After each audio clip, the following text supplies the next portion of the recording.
Hola, este episodio llega a usted gracias a Ascenda, el complemento nutricional ideal que te apoya y acompaña a tus hijos durante su crecimiento físico y su desarrollo mental. Doctor, disculpe la hora, es que tengo el niño. Doctor, disculpe la hora, pero... Disculpe la hora. Disculpe la hora, pero es que el niño. Hola a todos, gracias por acompañarnos en otro episodio más de Doctor Disculpe la Hora. Como siempre, hoy me acompaña mi colega y socio, el doctor Nicolás Velasco. Nico. Hola Dani, ¿cómo estás? ¿Todo bien? Todo bien. Bueno, felices porque hoy tenemos un gran invitado internacional. De verdad que somos bastante afortunados de contar con su presencia. Privilegio. Sí, realmente es un privilegio porque siempre tenemos que aprovechar cuando vienen personas de fuera a nutrirnos de conocimiento y todo y impactar de una manera positiva en nuestra práctica y en lo que nosotros hacemos día a día con los bebés, porque tenemos que brindarle lo mejor, definitivamente. Y hoy tenemos el honor, como mencionaba, de ser acompañados en el programa por el doctor Guillermo Álvarez Catalayud. Doctor. Buenas noches. Bienvenido. Un placer estar aquí. Qué bueno, gracias por venir, gracias por estar aquí en República Dominicana divulgando ciencia, que yo creo que es lo más importante de todo. Gracias a vosotros por darme esta oportunidad. Claro que sí. Nada, un poquito de introducción. El doctor Álvarez Catalayud es pediatra y especialista en gastroenterología y nutrición en el Hospital Infantil, General Universitario Gregorio Marañón de la ciudad de Madrid. Cuenta con el título de doctor en medicina y cirugía por la Universidad Complutense de Madrid y posee un máster en gastroenterología pediátrica, también por la misma Universidad Complutense. Actualmente es presidente de la Sociedad Española de Microbiota, Probióticos y Prebióticos, por sus siglas SEMIPIP, organismo dedicado a promover y difundir el conocimiento sobre la microbiota y su impacto en la salud. Asimismo, se desempeña como profesor asociado de pediatría en la Universidad Europea de Madrid y cuenta ya con más de una década de liderazgo en investigación y divulgación científica. Y hay que resaltar que pues, el doctor es una voz de referencia en el estudio de los microorganismos que habitan nuestro organismo, valga la redundancia, y su influencia en el desarrollo infantil y fortalecimiento del sistema inmunológico.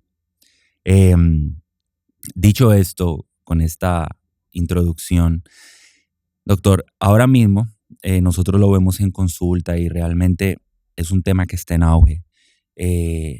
Lo que más se toca en el mundo no solo de la pediatría, sino de la salud en general, es la microbiota.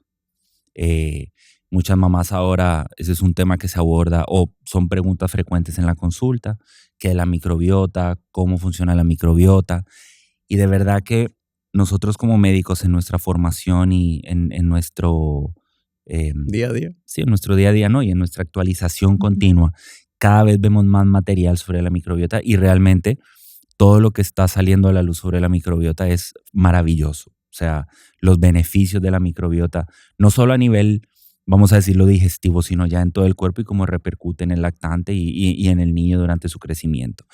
Entonces, para empezar un poquito el programa, ¿cómo pudiera usted definir la microbiota y orientarnos a las madres que nos escuchan, a los padres, sobre qué es la microbiota y cuál es su función? Bueno, pues la microbiota, que antes era lo que llamábamos flora intestinal, en el fondo es el conjunto de microorganismos, sobre todo bacterias beneficiosas que tenemos dentro del organismo, no solamente a nivel intestinal, también están en otras partes del cuerpo y son esenciales para la vida, no solamente para el ser humano, sino para todos los seres vivos. Si no existieran esas bacterias beneficiosas que están en todas partes del mundo, no existiría la vida.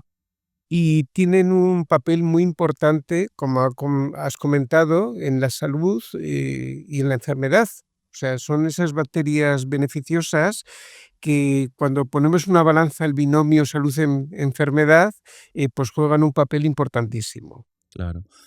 Ahora, usted menciona una palabra en realidad clave y es bacteria. Que para los padres, que son quienes nos escuchan, ellos relacionan las bacterias siempre con algo malo.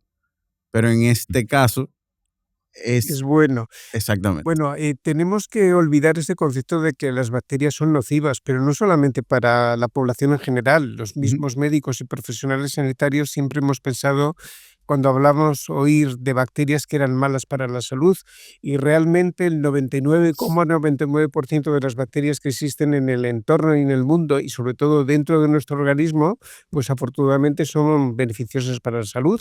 De hecho, el ser humano lo lleva utilizando desde hace muchos años cuando ingieren los yogures. Hace Claro. más de 2000 años que se utilizan esas bacterias para aplicar en unos alimentos que llamamos funcionales, que son beneficiosos para la salud. Y entonces debemos ir olvidando ese término de bacterias malas. Yo quiero aprovechar a hacer un comentario. Es increíble cómo la medicina va avanzando. Hasta hace, bueno, no voy a decir hasta hace, pero uno de los grandes descubrimientos en la medicina que marcó ya un hito fue el descubrimiento de los antibióticos, ¿verdad? Esto conllevó a que, bueno, pues empezaron los tratamientos antibióticos, se barrían las bacterias malas, pero lo que la gente desconoce es que al barrer las bacterias malas, entre comillas, también se barren las bacterias buenas. Exactamente. Y ahí es donde hay que hacer énfasis, ya que usted lo mencionó, sobre esta relación simbiótica, un equilibrio, porque debe existir una armonía, un equilibrio, ¿verdad? En lo que son las bacterias buenas y las bacterias malas. Y ahí entra el rol de la microbiota, porque mientras más van saliendo a la luz estudios, nos vamos dando cuenta que las bacterias están presentes en la vida del ser humano desde el nacimiento. Usted me corrige, doctor. Y hay vamos a decirlo, una mayor presencia de bacterias buenas desde que el bebé, por ejemplo, nace por el canal de parto. Está expuesto a bacterias en el canal vaginal que lo van a ayudar durante su crecimiento, su desarrollo, y que tienen un impacto en todo, o sea, en el desarrollo intestinal, en el desarrollo de los órganos como los pulmones, el cerebro. Bueno, de hecho, eso ya se había dicho antes, pero realmente se ha retomado, y es que el verdadero cerebro del ser humano, el infante, es el intestino, porque el intestino se educa con la alimentación. Exactamente. Sí, yo creo que volviendo a tu primer comentario, la verdad es que los antibióticos y las vacunas han supuesto un avance muy importante en la salud, ¿no? Pero retomando, antes de la era de los antibióticos, los yogures no se compraban en un supermercado, se compraban en las farmacias, porque era el único método antiinfeccioso para combatir sobre todo las enfermedades gastrointestinales. Con la llegada de los antibióticos, que volvemos a repetir, es un gran avance para la humanidad, pasaron a un segundo término, el mundo de los probióticos, y se ha vuelto a retomar, ahora que empieza a haber tantas resistencias antibióticas, pues en los últimos años. Llevamos como 2 décadas en que empieza a volver a tener importancia el mundo de los probióticos. Y la segunda parte que comentabas, realmente nacemos con un intestino estéril, y es en el momento del parto cuando empezamos a colonizar ese intestino del bebé. Hay una serie de factores buenos, positivos, los partos por vía vaginal, la promoción de la lactancia materna, la alimentación que vamos ofreciendo y aconsejando a los pediatras en esas primeras etapas de la vida, a lo mejor tener muchos hermanitos, también las mascotas, el vivir en un entorno rural, y una serie de factores menos beneficiosos como pueden ser la prematuridad, las cesáreas, los antibióticos por supuesto, el uso y abuso de antibióticos en esas primeras etapas de la vida, y va haciendo que se vaya desarrollando una microbiota en ese intestino del bebé, que en los 2 primeros años de vida, hasta conseguir una microbiota estable. No es la microbiota final, porque nuestra microbiota, los adultos y las personas mayores, la vamos cambiando y modificando toda la vida a través de la dieta, sobre todo, y el estilo de vida, pero sí es importante tener en cuenta esos factores para intentar conseguir un intestino saludable, por así decirlo, porque va a repercutir en el sistema inmunológico de ese niño pequeñito. Claro. Ayer tuve la dicha de asistir a la conferencia que dio anoche, y me acuerdo de una pregunta que hicieron y dije, cónchale, mañana se la pregunto al doctor en el programa, que fue cuando le comentaban sobre la alimentación complementaria, si la alimentación cumplía un rol importante en esa inmunidad del bebé. Sí, tenemos la idea que es muy lógico y es importante, que la lactancia materna es lo más importante y el alimento ideal en un bebé, pero a partir de esos 6 primeros meses de vida se empieza a quedar un poco corta. Y es cuando juega un papel muy primordial la introducción de alimentos sólidos que vamos dando. Esas primeras papillas que va dando la mamá al bebé, la introducción de las primeras proteínas con las carnes, el pescado, el huevo, todo eso va generando que se vaya colonizando la microbiota del bebé con unas bacterias cada vez mejores, que van formando un conjunto hasta llegar a esa microbiota estable que tenemos. Claro. Y eso impacta, eso va, o sea, todos los nutrientes, por así decirlo, y cómo lo aprovecha la microbiota, se traducen en que, por ejemplo, el objetivo primordial es el desarrollo del cerebro, el desarrollo de muchos órganos, Sí. Pues que favorecen el crecimiento del bebé. Exactamente. Hay que tener en cuenta que además del desarrollo cerebral, esa microbiota tiene una relación muy importante con el sistema inmunológico. Nos previene de enfermedades infecciosas sobre todo, pero también nos previene de alergias, de las enfermedades crónicas que llamamos ahora no transmisibles, el sobrepeso, la obesidad, la diabetes, el cáncer en etapas más avanzadas, y es muy importante tener un sistema inmunológico adecuado. Yo quiero hacer hincapié en eso que usted menciona porque a veces yo me río en el consultorio y cuando estamos con los pacientes porque las mamás de hoy día muchas veces se ponen muy ansiosas. Bueno, yo creo que de siempre se ponen ansiosas y dicen, doctor, ¿qué le puedo dar al niño para que el niño no se enferme? Y yo a veces les digo, bueno, lactancia y una buena alimentación. Y van a decir, pero ¿cómo que alimentando al niño no se va a enfermar? Porque ellas desconocen, claro, no es su culpa, que primordialmente la microbiota se va a encargar de eso a través de los alimentos. Tienes razón, quizás el factor más importante para cuidar la microbiota es la dieta. La lactancia en las primeras etapas, luego la alimentación complementaria, pero luego incluso en una persona mayor, la dieta adecuada, comiendo alimentos lácteos fermentados, frutas, verduras, alimentos con mucha fibra, es la mejor dieta, unir a un estilo de vida saludable. Tenemos que tener actividad física, no abusar del alcohol, del fumar, de todo ese tipo de cosas. Todo eso que se habla tanto, en el fondo está infundiendo un poco en la microbiota saludable. Claro. Y para los padres que están en casa, ¿qué sería como señales de alerta de que hay algún problema con la microbiota?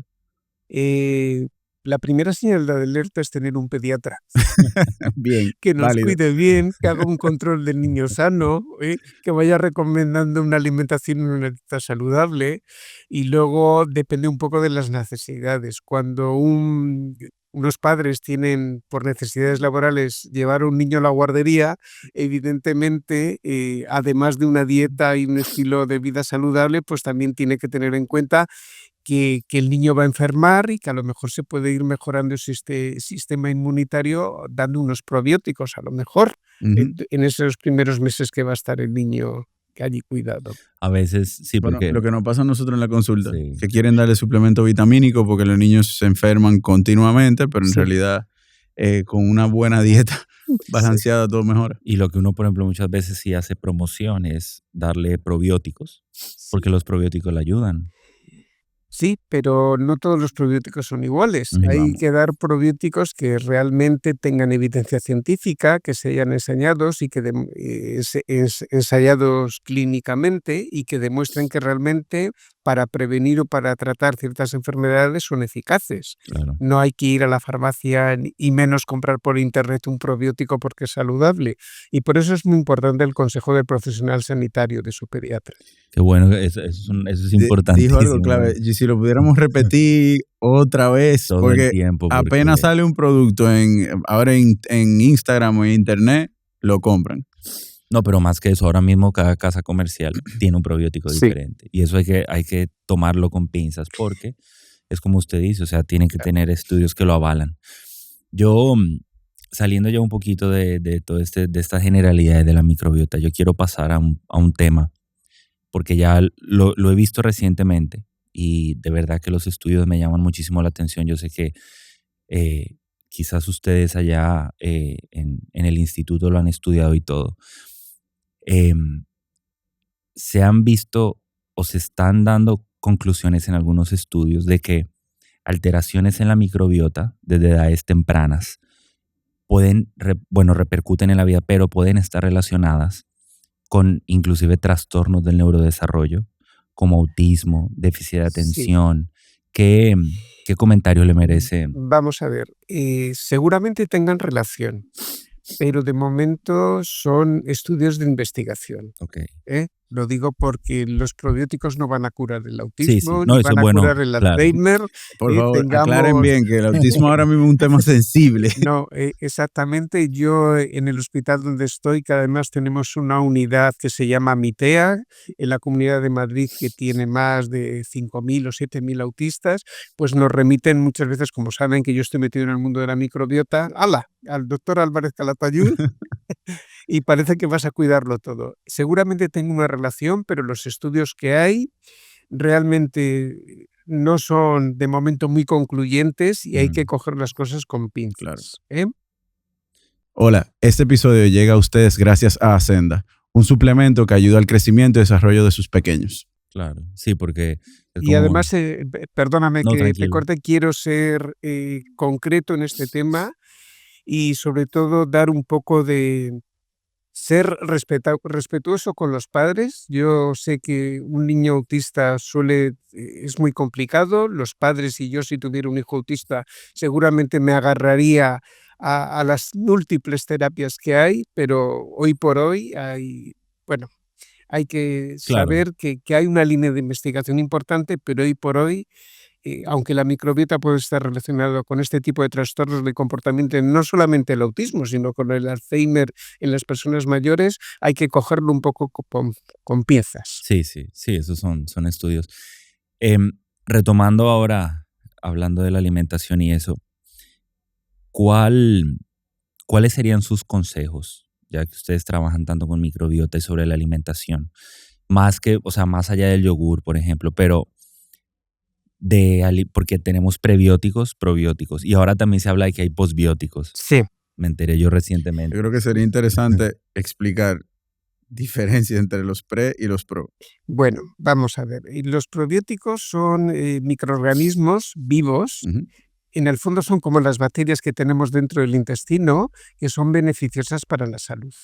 Y los prebióticos son ingredientes nutricionales que bien aumentan esos probióticos que tomamos externamente o que mejoran los que tenemos dentro de nuestro organismo. Luego hay más términos. Además del posbióticos, hay psicobióticos, muchas cosas. Posbióticos en el fondo son bacterias muertas o metabolitos que producen las bacterias, que se ha visto que también pueden ser beneficiosos, pero no tienen que ser ni mejores ni peores que probióticos y prebióticos.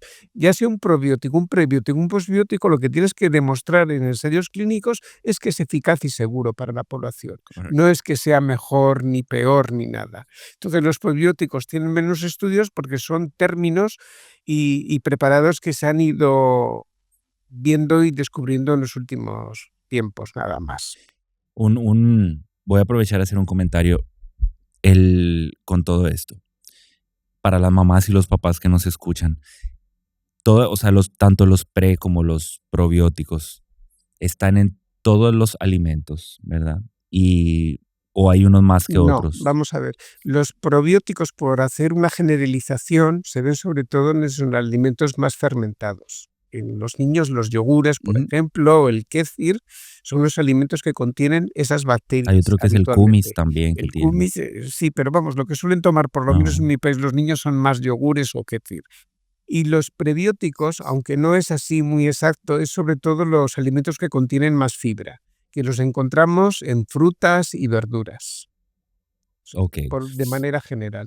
Y realmente es la manera mayor de consumir probióticos. O sea, los yogures enriquecidos con probióticos es quizás la manera de más mayor adecuada. Consumo de la población. No, yo lo digo porque, como hablamos de nutrición, eso quizás en casa pueden escuchar y dicen, bueno, ¿qué otro? Las carnes, el huevo, algunas verduras, el arroz, las pastas, y realmente no todos los alimentos tienen. Pero hay algo que yo sé que la madre lo van a preguntar. que si ella consumen fruta o si consumen yogur durante la lactancia, que si su leche materna va a ser rica en... En principio sí, o sea, la lactancia a través de la leche materna pasan muchos de los ingredientes que consume la madre. Es más, durante el embarazo, la dieta de la madre es fundamental para ese desarrollo posterior de la microbiota. Correcto. Se habla de esa ventana de oportunidad de los 1000 días, que son los 2 primeros años más los 9 meses anteriores de embarazo, y es importantísimo esa dieta materna. Claro. Saltando ya un poco a su campo de expertise, la gastroenterología pediátrica. Nosotros, bueno, hemos tenido la suerte han venido algunos gastroenterólogos a hablar, pero ¿qué trastornos gastroenterológicos, en su experiencia, se benefician particularmente del uso de probióticos? Pues en general, diferentes tipos de diarrea, la diarrea aguda en la infancia. Un tema que a veces utilizamos los médicos menos de lo habitual, que es para prevenir la diarrea por el uso de antibióticos, que quizás deberíamos utilizarlo más, no porque se produzcan diarreas, sino porque, como has comentado tú al principio, ese uso de antibióticos en esas primeras etapas de la vida puede producir efectos malos y perjudiciales sobre la microbiota. Y luego también se utilizan en lo que llamamos trastornos funcionales. En el niño más pequeñito, el cólico del lactante, en el niño más mayorcito, que también lo comparte con los adultos, lo que son los intestinos irritables. Es quizás las patologías digestivas donde más se han visto los beneficios de los probióticos. Yo creo que, nosotros yo creo que pecamos de más con los probióticos. Aquí nosotros en realidad lo utilizamos bastante, tanto con el uso de antibióticos y yo diría, usted dijo, con algunos tipos de diarrea. Nosotros lo utilizamos para toda la diarrea. Los tipos de diarrea. Sí, realmente. Bueno, quería resaltar que aunque los probióticos estén muy bien y yo estoy en una sociedad de probiótico, quizás el elemento más importante para cuidar la microbiota es la dieta. Válido. A todas las edades, no solamente en la infancia, sino también en la edad adulta. Okay. Parece que a veces es muy difícil hacerle entender a los padres eso.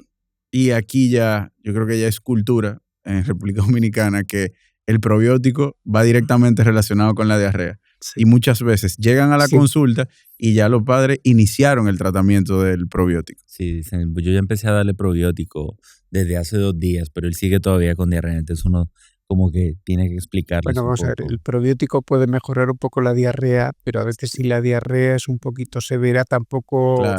Claro. Totalmente. Y por supuesto es un tratamiento coadyuvante, o sea, hay que utilizar la hidratación, que es lo más importante, y la dieta también. Claro. Y por ejemplo ya en el tema del cólico del lactante, un tema interesantísimo, ese cólico que desespera a papá y a mamá. Y a veces al pediatra también hay que decirlo, porque uno no sabe. Por supuesto, al pediatra, al farmacéutico. Yo creo que el pobre bebé sufre, pero más sufrimos los papás y el pediatra es buenísimo utilizarlo en ese sentido. ¿Qué hacen ustedes en el instituto? Cuéntenos un poquito a qué se han dedicado, qué han estudiado, básicamente, ¿cuál es su día a día allí? Bueno, yo me dedico a la gastroenterología y nutrición infantil, con lo cual hago menos pediatría general. Claro. Entonces veo, los cólicos que veo ya son cólicos más importantes, que necesito hacer un diagnóstico diferencial con patologías un poquito más graves. Y lo que sí veo mucho son los trastornos funcionales tipo dolor abdominal en el niño más mayorcito, los intestinos irritables. Eso sí es muy habitual y en eso sí utilizamos bastantes probióticos. Claro. Que son efectivos. Yo pudiera decir que aquí, por ejemplo, nosotros vemos también con alta frecuencia cólicos. Quizás no tanto intestino irritable en niño ni dolor abdominal funcional. Estreñimiento se ve mucho. Estreñimientos, la tercera parte de nuestras consultas es el estreñimiento. Y en el fondo eso se debe sobre todo en España, que hay un poco consumo de fibra, de alimentos con fibra, ricos en fibra, ¿no? Sí, pero a veces también tenemos a pesar de inclusive modificarle la dieta y añadirle fibra, se dificulta mucho. Sí. O sea, persiste mucho el necesitamos a veces la utilización de laxantes y sobre todo reforzar esos hábitos defecatorios, que es muy importante. Pero a veces el paciente es muy pequeño y uno a veces recurría a un laxante de manera inmediata. se hace un poquito cuesta arriba. Bueno, no hay que tenerle tampoco miedo a los laxantes, a veces nos ayudan. Hay que quitar un poco a los papás que nos están escuchando ese miedo a los laxantes, porque los laxantes, si se utilizan en las edades pediátricas, no suelen producir dependencia y se pueden utilizar con bastante seguridad. Claro. Eso es bueno. Volviendo al tema, en nuestro país, por ejemplo, las poblaciones de pacientes que uno usualmente maneja, y de aquí viene mi siguiente pregunta, pero para darle contexto. La alimentación está sujeta a muchas cosas. La dieta dominicana realmente hay un alto consumo de carbohidratos. Los niños desde pequeños están acostumbrados a consumir, por ejemplo, jugos de caja, azúcar, alimentos procesados, muchas veces los embutidos también. Se consume mucho alimento tipo galleta de paquete y todo eso. Pero nosotros tratamos mucho de orientar a las mamás y decirles que la alimentación no tiene que ser tan rigurosa y se puede adaptar mucho, sobre todo al bolsillo de un hogar. Porque no es lo mismo el hogar que tiene un solo bebé que las mamás que tienen 3 y 4 y tienen que cocinar para los 4 niños al tiempo. Basado en esto, ¿cuál diría usted, tanto como investigador y como pediatra gastroenterólogo, que son los 3 peores errores que puede cometer una familia al momento de alimentar a sus hijos? Que repercutan, en la microbiota y en el estado general del mundo. Bueno, cuando estabas comentando que aquí en la población dominicana se tomaban muchos alimentos procesados, mucha bollería, es el mismo reflejo que la alimentación que se hace en España en los niños pequeños, ¿no? Nos hemos olvidado de esa pirámide nutricional, donde en la parte de abajo está primero el consumo diario de frutas, verduras, cereales, el pan de toda la vida, los lácteos, que parece que están prohibidos, y realmente lo que dices tú pues debe aparecer al final de la pirámide, ¿no? Para tomarlo ocasionalmente. Errores que presenta la población. Bueno, hay una idea todavía extendida de que comer mucho es bueno para la salud, ¿no?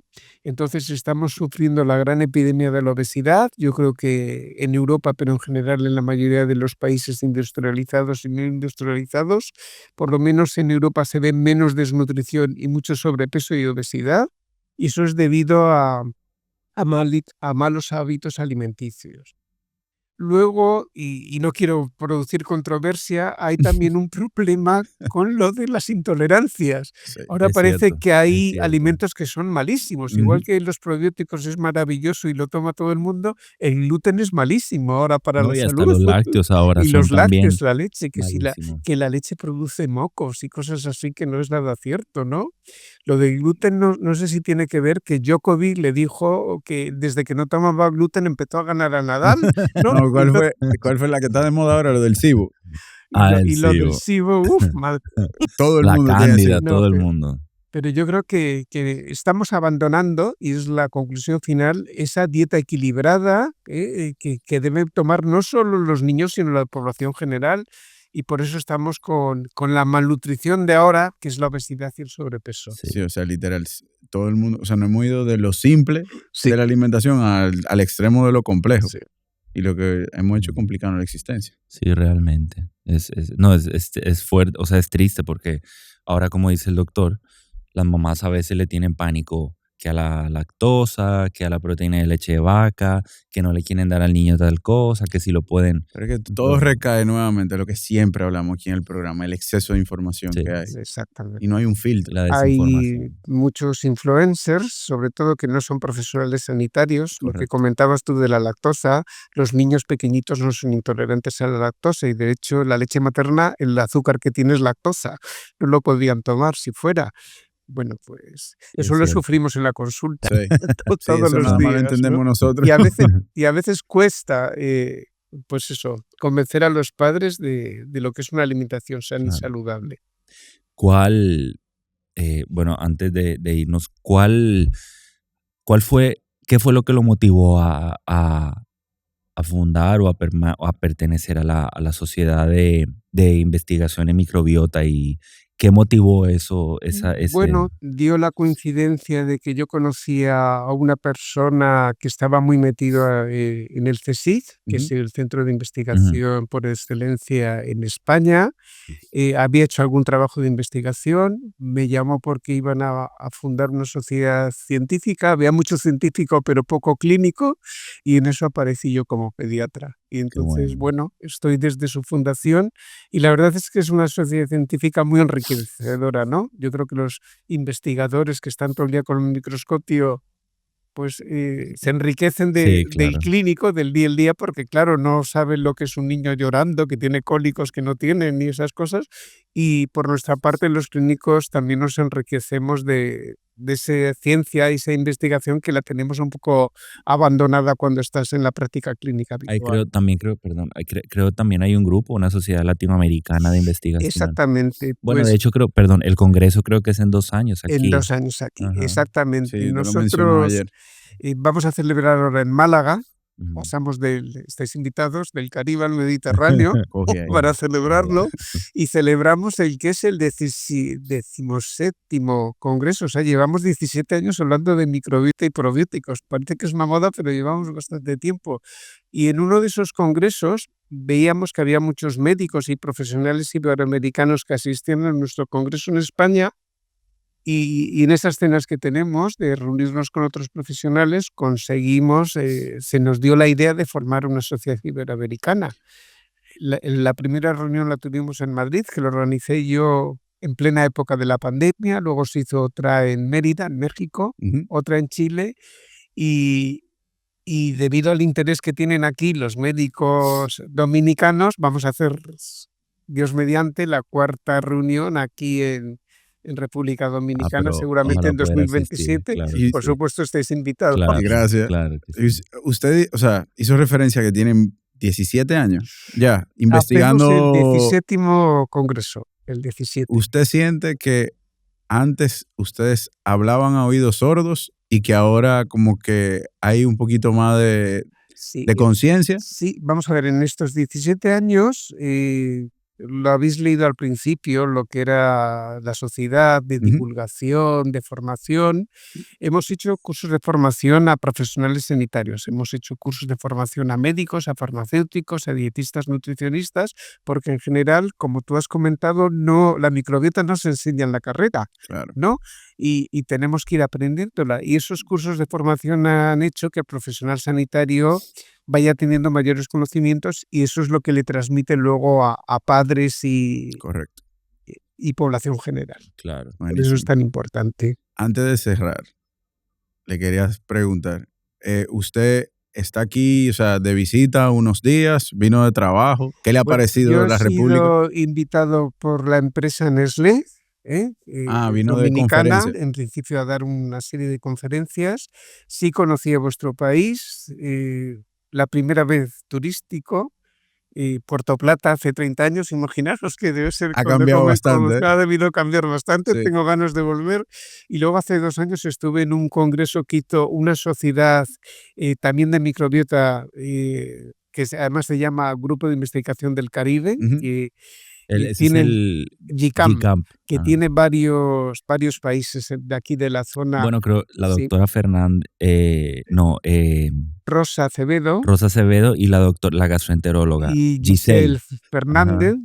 Son miembros de esa sociedad y vine al congreso y nos gustó tanto que vamos a repetirlo el año que viene otra vez. Buenísimo. Bueno, ojalá poder estar ahí. Doctor, muchísimas gracias, de verdad. Qué honor haberlo tenido aquí. Nada, el honor ha sido mío, ha sido realmente un placer. Me ha encantado este podcast. Gracias. Bueno, ojalá lo empiecen a escuchar en España. Tenemos oyentes hasta en Sudáfrica. Hay un oyente en Sudáfrica, pero... A ti te encanta mencionar, pero sí. Somos transcontinentales. Ojalá en España las mamás empiecen a escuchar, doctor, disculpe la hora. Bueno. No, doc, pero ojalá... cuando regrese aquí a Dominicana, tener chance de poder sentarnos y conversar con usted nuevamente, sería un placer. Suyo. Sería un placer volver a tener otro podcast con vosotros dentro de 2 años. Claro, muchísimas gracias. Y gracias a todos por acompañarnos en un episodio más de Doctor Disculpe la Hora. Hasta luego. Bye, bye. Chao.